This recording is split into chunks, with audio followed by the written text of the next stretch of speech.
Hello, future Boilermaker families. I am so excited to welcome you all to Purdue University and look forward to sharing some of the great information about housing and dining throughout our virtual event.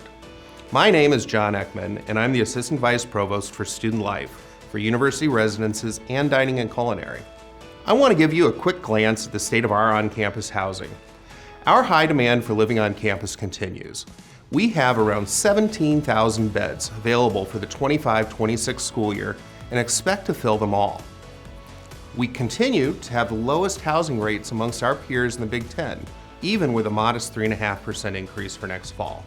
The priority deadline to make sure we can meet roommate and learning community requests is April 15th. The deadline to make sure we can meet any housing accommodations fulfilled through the Disability Resource Center is May 5th. And also, please remember that the final contract deadline will be May 5th. Thank you for joining us today.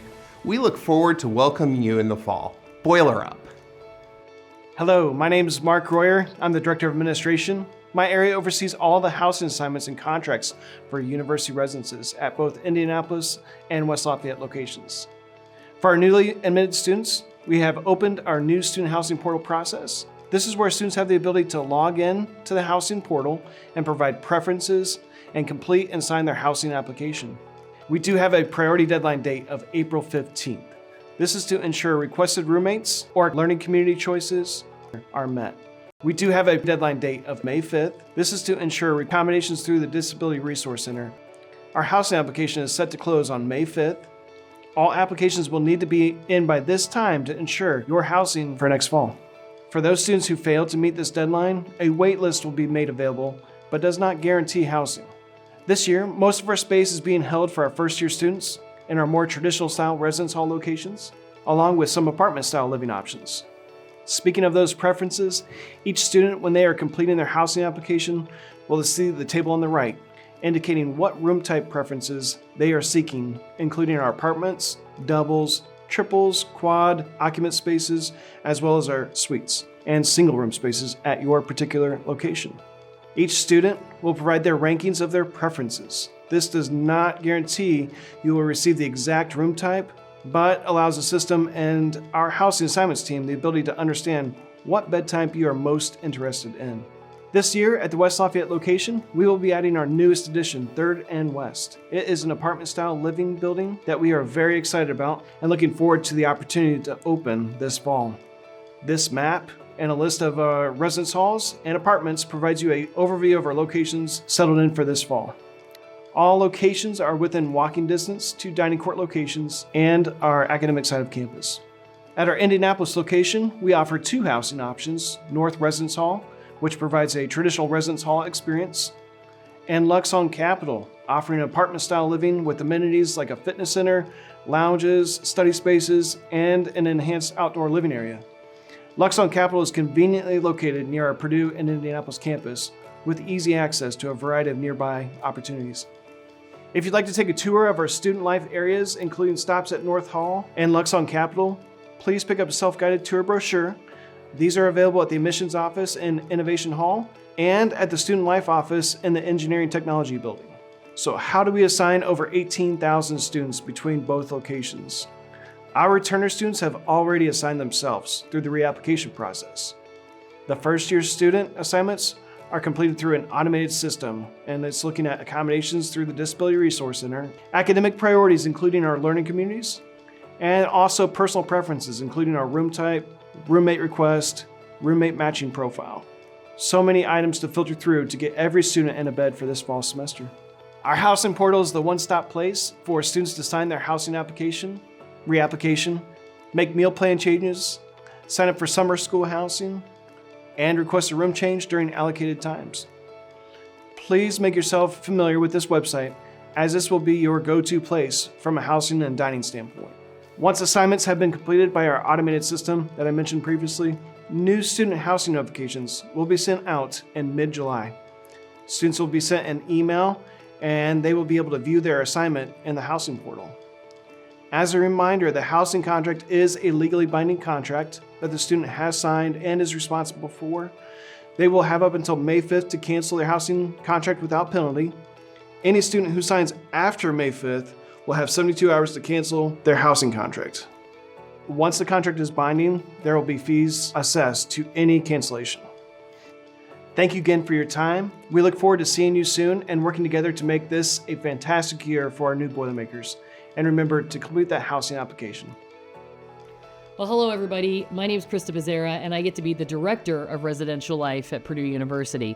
And today what I wanted to do is talk with you, give you a brief overview of our staffing structures, support for students in university residences, along with leadership opportunities that we have within university residences to help students feel connected to each other, feel connected to their living space, and then to the larger university is our hope. So if I could right now go ahead and briefly go over our staffing structure and our student leadership structure to give you an idea of ways that we can support students. And what we've got here is a grid that gives you kind of the overview of our offerings within university residences versus some offerings that you might find in other housing options. And so I want to start off by saying that each of our spaces, each of our buildings is overseen by a professional staff member. So they've got someone located right on site, either in the building or the building right next door. They oversee the group of resident assistants, and so those are our student staff members that are assigned to a floor or a group of apartments, and they're there to be a resource. They're there to help remind folks of policies and practices. They're there to be a listening ear. They're there to plan events and get student input on events so that we can help build relationships and connections between students and help them get connected to the larger campus community. Those resident education coordinators or area coordinators, those coordinator professional staff level folks, are also serving as advisors for student organizations, which I'll get into in a little bit. They're hearing conduct cases or supporting with that at some level. Additionally, they serve in an on-call emergency response. And so we've got someone at the building level, we've got someone at the on-call level in the evenings or the weekends or holiday times, and they're also then that professional staff member located or assigned to each building. The resident assistants are students just like your residents are, or just like you as residents are. They've been here and lived in a residence hall or community living setting for at least a year, and they're to be that resource to try and help people feel connected. I also then want to point out another way for students to feel connected, and that's if they either attend events that are planned by our hall clubs or our department-wide clubs, or if they become an executive board member in our hall clubs or our apartment clubs. We will have elections in the spring and then in the fall for student leader spaces or student leader positions at the executive board level. And it's a way for students to get involved in one of over 900 campus organizations right in their own community. If they don't want to run for an executive board level position, they could attend the club meetings and be involved that way. They also could attend events that the club plans that way. So now you've got two layers here of not only professional or employed folks that are supporting students, but also the student leaders that are providing opportunities to support students. Two more points on this slide. The idea of we not only have building level student organizations, we also have department-wide level student organizations like Residence Hall Association or the National Residence Hall Honorary, the Boilermaker chapter. Those are additional ways that students can get involved department-wide, giving feedback, participating in events that are hosted by these organizations, and running for officer opportunities in those as well. And then finally, what I'm going to get into in the next couple of slides is the idea of professional development or leadership development that we offer for our students. We try to offer not only training we do offer training for our student staff and our professional staff, and also at the resident assistant level, but also at the student office staff level. And so I'll put a plug in for that too, that we have student office staff positions at our buildings that are ways for people to grow in leadership roles there. We do go ahead and I'm going to go into a little more detail in this next slide here. So student engagement and program opportunities. You can see there's a group of students who either knew each other before or met each other at this event. To encourage students to watch for either flyer advertisement or group messaging platform advertisement of the events that we will be holding at the floor level, at the building level, and at the department level in our buildings and on campus. We try to take the opportunities to develop our student leaders at conferences that we host on campus here, either within our department or by participating in leadership conferences on our own campus. And then at the state level and the regional level, we'll take representatives to those conferences. That's a great way for them to connect with other leaders outside of their organization, to brainstorm and get ideas and look at ways to collaborate. And then finally, as much as we're hoping for students to be able to of course, study in their room, study in their lobby, sometimes getting out and studying someplace else at the UR Support Center is a really great way for them to have focus or gather a group together from a class, or maybe even from a student organization in the support center. So I just want to be able to highlight that. Again, are some examples here on this next slide of leadership opportunities where we've had a networking event where we brought alumni in to be able to connect and help students learn about the importance of having conversations, talking about yourself and your skills and your experiences with prospective employers. And so there's a practice there. Also, you'll see where we've got alumni coming in to participate in our Executive in Residence program. These are people who were either student leaders with us, worked in our dining operations, worked at a front office, maybe were served as residence hall counselors or resident assistants. They've gone out after their time at Purdue, realized how much their experience in university residences impacted them and helped develop them as a leader and gave them skills beyond the classroom and helped them when they were leading in their organizations, in their volunteer opportunities, in their corporations, in their not-for-profits. And they felt strongly enough to be able to come back to university residences. And please, I encourage you to have your students watch for the 3 to 6 executive in residences that will come back. Spend time with our students. They'll bring their experience. They'll talk about the importance of getting involved, and they'll spend time either through coffee and consulting sessions, giving presentations in classrooms on campus with our academic partners, or maybe even having a training session with our students and our student leaders and our student employees and our professional employees. But just talking about their experiences and trying to help answer questions to guide people to realize that, hey, get involved. These are great opportunities here, and they can help you grow and then be ready for the world beyond Purdue to be a contributing member to the larger global community.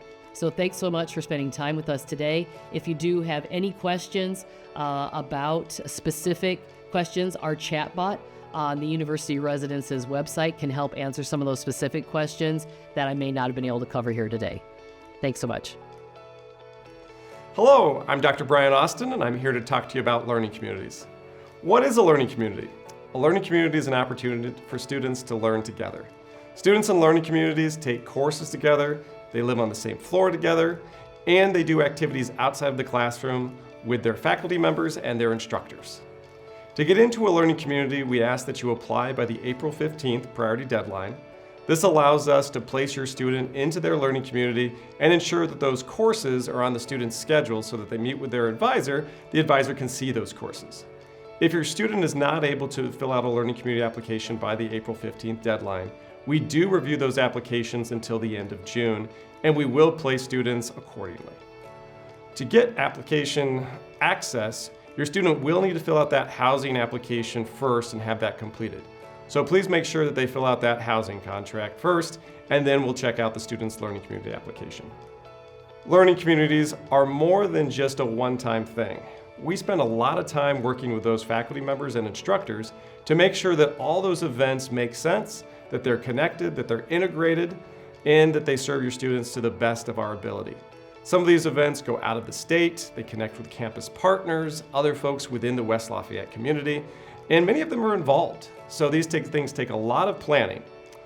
We also make sure that there's plenty of opportunities for your students to meet other students and get involved on campus. This means that they'll have opportunities to get involved with similar clubs, to talk with various folks on campus about their career, and to get involved in their local res hall community. All of these opportunities are covered by the $200 learning community fee. That includes travel, programming, food, and anything else learning communities might want to accomplish. Thanks so much for learning about learning communities. We look forward to seeing your student's application. Hi, I'm Kara Powell, Senior Director of Dining and Culinary. At Purdue West Lafayette, we've designed our dining program with simplicity and flexibility at its core. Students now have the ability to customize their meal plan based on their preferences, including variety, portion size, and how it fits into their busy schedules. This means each student can select a plan that best suits their individual needs. But it's not just about the food.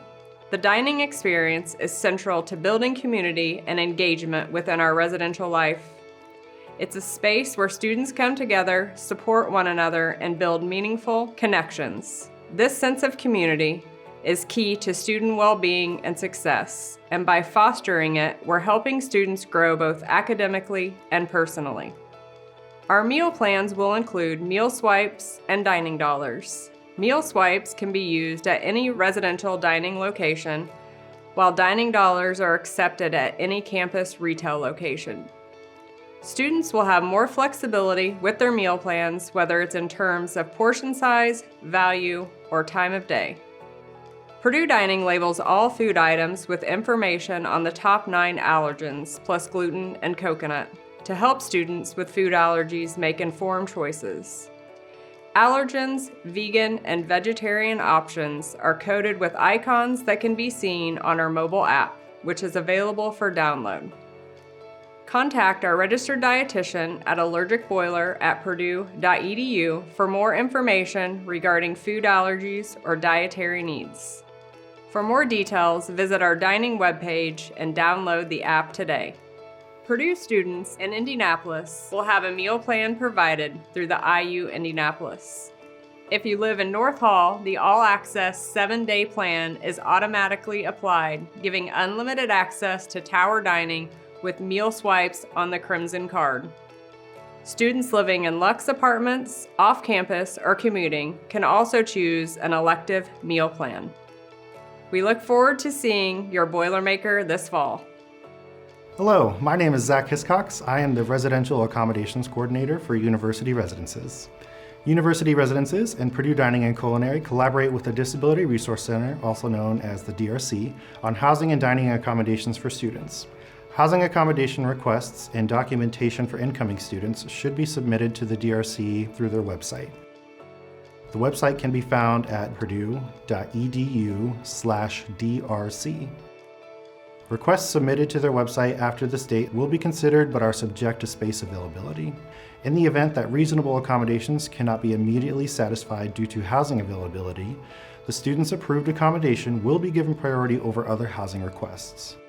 Dining accommodation requests, however, can be submitted through the DRC at any time.